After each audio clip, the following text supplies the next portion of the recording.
теперь представляю вам два красавца. Обе светлом. Разница лишь на несколько сантиметров, миллиметров.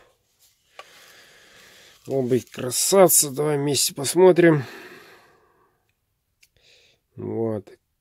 Бычий хвост, конский волос. Цвет такой хороший. Угу. Березик. Длина клинка 12,5. Вот. Сатинирование. И другой вот 12. Это, ребята, идет братьям-славянам Молдавию. Да, ребята, дождались. Заказывали, честно скажу, недавно. Вот. Ждали. Вот и отправляют уже завтра. Это ваши ножи, ребята. Сами там, друзья, товарищи, поделите, кому какое. Вот, сталь Эльмакс, кованый дол, клеймо мастера, кап березы, бычий хвост. Вот, сначала был заказ на хашку.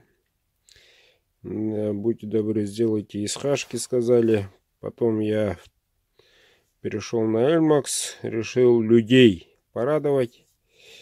Вот, и сказал, из Эльмакса сделаю, но придется чуть-чуть подождать. Вот, ваше время пришло, ребята.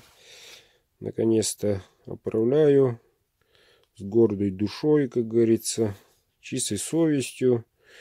Вот. Вот такая рукоять.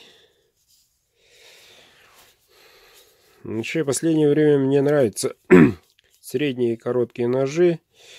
Вот. Так что в будущем еще малыши будут. Малыши еще будут. Особенно после разделки этой весной. Осенью, извиняюсь. После разделки уже все испытано, все испробовано. Убедился, как можете посмотреть там на канале, как разделывать тушу жеребятины, говядины. Вот. Так что такие ножи мне очень понравились. Раньше пользовался, конечно, но даже за 8-10 сантиметровые БГЧ, они тоже разделки внутри туши самое то. То и доказывает данное видео. Посмотрите внизу. Увидите, что да как. Ну что, братья славяне, отправляю.